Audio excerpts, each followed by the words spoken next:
Money, it's all about the money, it's all about that fucking money. What's up guys, it's JANURAY, welcome back to the last Transfer Society video of Season 2, where there's a lot of deadline day signings. Well, a lot of deadline day signings. But we're going to talk about the big deals that happened on deadline day. Starting off, Aubameyang and also JANURAY and JANURAY, this sort of trilogy, triangle, everybody's calling it. Because Aubameyang, who went to Arsenal for 60 million, which is a lot of money, and actually I think that's a decent signing from Arsenal because he will give them pace, quality, and a little bit of charisma, which Arsenal do not have in that team. Then JANURAY, who was at Arsenal, went to Chelsea for I think 18 million. I think that's a fantastic signing. Honestly, but how did Chelsea manage to get JANURAY? For I can't believe Arsenal sold one of their top players to another rival like Alexis Sanchez to Manchester United. But JANURAY will obviously give Chelsea what they totally do not have, which is a presence up front. Which I actually feel sorry for JANURAY, who's now at Dortmund. I feel sorry for him because I thought he done really well at Chelsea. I just think he's a guy who went to play in League One. No respect to that league. That league is just not the same caliber of the Premier League, and I feel sorry for him. I think he needs more development. Just give him give the guy games. He scored more goals than he did last season. So he's not bad. He didn't become a bad striker overnight. And also Bashford did score the goal. They won Chelsea the fucking title against West Brom. But I think going back to JANURAY, I think JANURAY definitely going to make them better. You know, he scores. I think he's the best header. He's the best header of the ball in world football. If anybody's telling me he's not, then fuck me. Put in the comments down below or tweet me who's better than him. But he's been a really good asset for Arsenal. And yes, Arsenal said he does get some criticism for Arsenal in big games. He doesn't do it. Blah blah blah. He said he's a super sub. But right now, Chelsea need someone other than Morata, who's not been out this season. It was second half of the season. He really struggled. So definitely, JANURAY is definitely what they need. And the other one is JANURAY, who's now at Borussia Dortmund. I think that's a fantastic signing for Dortmund. Because he's another. They always bring in the young prospects. Dortmund. You think of Lewandowski. You think of the likes of Marco Reus they have right now. He's coming back from injuries, but everybody was raving. He's going to be next Real Madrid player. He's going to be next Galactico. So they do bring in the next young talents. He is definitely that, and I think it's a great sign. I know he's alone, but it could be an option to buy for the summer. It's that sort of deal. So we see what JANURAY can do at Dortmund. He may make his debut tonight. I think it's Cologne they're playing. He could make his debut tonight against Cologne. I hope he does, and I hope it's going to be a really good signing. Aubameyang to Arsenal, JANURAY to Chelsea, and JANURAY to Borussia Dortmund. That is the biggest deal happened in deadline day. But what other deals happened as well? Well, Laporte is now the most expensive defender in the history of Man City. And Man City have now spent over 275 million on that defence. That's incredible, unbelievable. They spent on Mendy, Kyle Walker. They also bought John Stones. You now put Laporte in there. Does that mean that Vincent Kompany is now on the verge of requirements at the team because obviously too many injuries? Pep Guardiola must say, you know what, I'm going to sell him in the summer because now they got a really good defence. And also Mendy's been excellent for them this season, so Laporte is just going to bring them more depth in that squad, which they already have, and they already have won the league. So maybe this is to try and challenge the Champions League this year, and that's why he brought Laporte in because that was a weakness in that centre back area. I think that's a really good signing.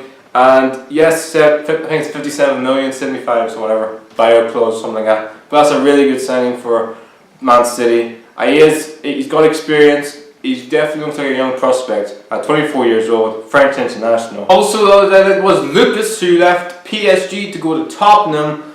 Fuck me, what signing this is? Like 25 million. That is a snip signing. Like Tottenham, they always do great business in deadline day, apart from last deadline day of the summer of 2016. Worried about Mrs. Suzuki from Newcastle United for 30 million. I still stand. That's the best 30 million Newcastle United have ever got rid of.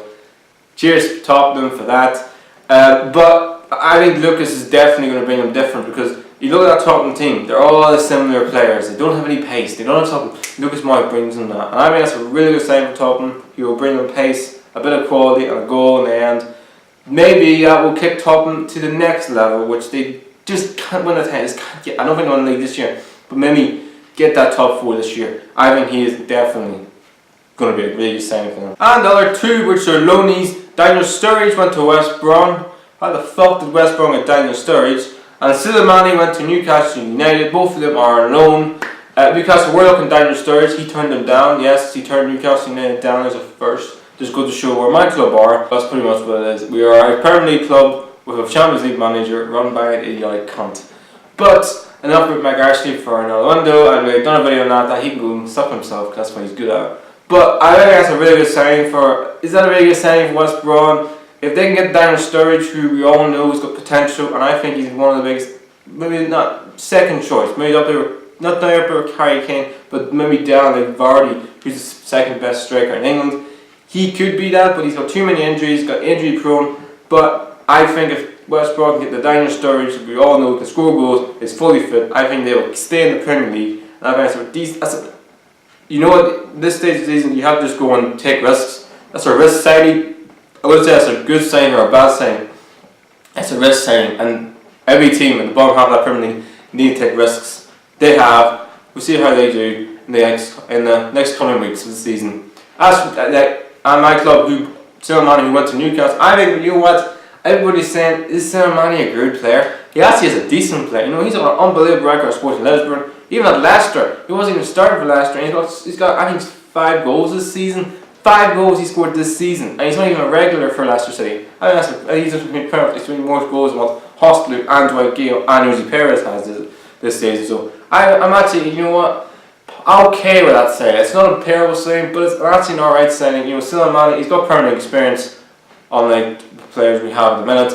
I think I'm actually, you know, a bit okay with that one. As much as we are totally shafted because we haven't spent any money at all in this transfer window, but we have one of 3 loan players. 2 of them I think are okay. 1 of them I have no idea. I've never heard of the guy. But I'm a little bit optimistic, but I'm still pissed off. But a little bit optimistic. And the last 2 is to talk about Ozil, who's signing a brand new contract at Arsenal. He's there for a long-term contract. I think it's 4.5 year contract, or 350,000 a week. Never thought I'd say the day when Arsenal smashed their transfer fucking wage bill of 350,000 a week for this guy. Why did Arsenal not do this fucking a year ago? Even if Sancho wants to go, sell him in the summer. If Ozil wants to stay, give him a new contract, give him what he wants. He is that player. Just get on with it. I don't know why Arsenal take ages to get a deal done. They take fucking ages. It must be the worst run wage bill that I've ever seen. Like, it's just incredible. But I'm really happy. I'm really actually happy for Arsenal fans because I really want them to do well. Maybe Wenger is now not part of the recruitment plan, maybe not part of the whole transfer process or wages. Maybe they finally fought for the once in their maybe it's done and maybe light bulb was done in their heads. Arsenal's board. We need Wenger. Once Wenger goes, we need to get this club sorted, and that's probably what they're doing now. Maybe Wenger is going to be not the Arsenal manager next season or the year before. Maybe they're looking to, you know, bring somebody else in. But we're going to wait to see. But I really think that's a really excellent, and now he is the number 1 player for Arsenal now. When it's next Manchester's name, or he is now Arsenal's number 1 guy. He is the star man of this team now, Ozil. And giving him a big bumper contract for 350,000 a week is definitely what they absolutely need. And last one is Riyad Mahrez, who didn't go to Manchester City, and is now put the club on strike because he's not happy because he wants to go to the club. I don't blame the guy because yes, you could say, well, he's still a Leicester player. He can't just not go to training. You just can't just ban the club. Well, to be perfectly honest, Kanté left. Drinkwater left. Many of our players who won the league title for Leicester City all fucking left. I know Vardy hasn't left, but he said he's staying there because he's now running his V9 Academy. He wants to stay there, and I totally get that. I don't, because Mahrez, he wants to play Champions League football. He wants to win the league title again. And Man City, right now, will win the Premier League and probably have a better chance of all the English clubs this year of winning the Champions League. So I do not get why Leicester City have somehow abandoned the deal and not let him go. It doesn't make any sense. For me, personally honest, I said in the summer, Coutinho wasn't happy at Liverpool. He got his move to Barcelona. Van Dijk wasn't happy at Southampton. He got his move to Liverpool.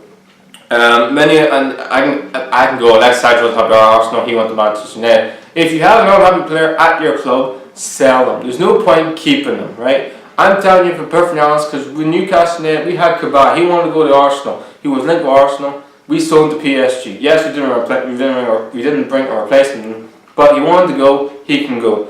I'm saying this right now. They should have sold him at Leicester. You got 65 million. Then you get people like Leicester saying, "No, he's worth 95 million." No, he's not. You're telling me he's worth more than Paul Pogba, more than Lukaku. This is Riyad Mahrez. This isn't Messi, for fuck's sake. This isn't the guy who like Messi, for goodness sake. He's a good player, Mahrez, but he's not world class. But I don't get it. For me personally, he should have left, and now he's on strike, and he's putting the club up for ransom. That's not what Leicester need right now. I know Leicester will stay in the Premier League. If that was me, I would have sold him to Manchester City. And yes, you could say, well, you can't bring a replacement. It doesn't matter. They've got plenty of time for the next transfer in the summer to think of what a replacement will be. So for me, perfectly honest, and they've got enough put in that team anyway. You've got Demarai Gray, Vardy. You've also bought a couple of players in the summer. You've got a natural scoring goals. So there's enough quality going forward, Leicester. For me, personally, they should have sold them, and that's a big error on Leicester's department, and probably on the agent's department as well, because he's probably made the whole thing even worse. But anyway, Leicester and his agent should be pretty much disrespect Mahrez. So guys, remember what's my top 5 transfers of this January transfer. And this is not in order. This is just me. This is in random order. I didn't put this 1, 2, 3, 4, 5. This one was the best. This one was the worst. No, this was just a random order. Starting off with JANURAY, who I thought was a decent signing for Dortmund. He's got the potential. He's got goals in him. He's young. He's got that sort of. I think that's going to be a really good signing for Dortmund. I think that signing will get Dortmund into the top 4 this season. Number 2 is Alexis Sanchez to Manchester United. Yes, you could say, well, it's a loan signing, it's a swap deal, but Alexis Sanchez, is he really going to give Manchester United? I think over time he's going to be an excellent signing for Manchester United. He just gives them different dimension going forward. He's got everything. And you see him for Arsenal. You know, he can score goals everywhere on the pitch. He can play anywhere on the pitch. I think that's a fantastic guy for Manchester United, and he is definitely what Man United have lacked for so long, is creative spark, ideas going forward, goals, assists, maybe something out of nothing. He can do that because he's got that in him. I think that's a great sign for Manchester United. Number 3 is Lucas Moura, who went to Tottenham. I think this is the best money signing of the transfer window. 25 million for Lucas Moura, and where players go right now for 40s. And you think Morris is going for 8. But let's look at Morris, 95 million. And you think Lucas Moura, who is a Brazilian international, who's done a remarkable job at them. I think that's a fantastic signing from Tottenham in terms of money. 25 million for him, that's incredible. So that's a really good signing for them. He's going to give them so much going forward. And maybe now they can sort of not rely on Eriksen and Dele Alli and Harry Kane and Sonaldo now. They've got Lucas Moura to add to that. Number 4 is Olivier Giroud. I think this is one of the bargains strikers I have seen in a long time, because he is definitely going to give them so much going forward. Yes, you could say, well, he's an orthodox type striker. Yes, he is, but Chelsea need an orthodox striker. They needed someone who's got charisma, got a little bit of swaz that, for me, they don't have at the minute. And he definitely does that. Yes, you could say, well, he's a flamboyant guy. He loves himself. Yes, that's true. But maybe Chelsea just need that. Maybe they need that. Maybe they need a little bit of sort of a guy who just looks at himself in the mirror and says, "I'm so beautiful." But I think that's a really good sign for them, and we'll see how he does at Chelsea in the foreseeable future. And last signing is a Coutinho.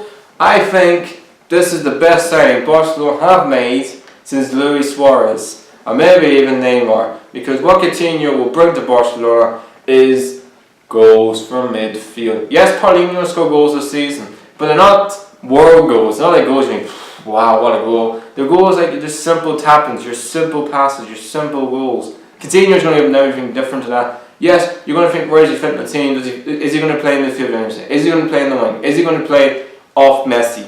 He's going to be really interesting how he does, but I just think he may take time for him to get used to Barcelona, get used to the surroundings, get used to the new the way they play. That's going to take him time to get used to that. So you probably won't see the best of Coutinho until after the World Cup for Brazil, maybe next season for Barcelona. So maybe the end of the season. maybe the end of the season, but I don't think he's the best of Coutinho now. He's just come back from an injury as well, so it's not going to light the Camp Nou on fire. He's going to take time. I remember when Neymar went to Barcelona, it took him time to get used to it. I remember Suarez went to Barcelona, it took him time. So you just can't expect a big signing to change that team like that. It's going to take a couple of months, maybe even a season, for him to get used to the team and the surroundings. But I think that's a fantastic signing for Barcelona and massively what they needed big time. So guys, there the Transfer Society for Season 2. Hopefully you've enjoyed it. I have enjoyed it. I'll hopefully be back for the summer transfer window, which will be Season 3. So be on the watch out for that. But also be on the watch for the Football Impact, which will be back on Monday. We'll talk about all the leagues as well. The Premier League is back after its FA Cup games. So be on the lookout for that. Please like, subscribe to Natural.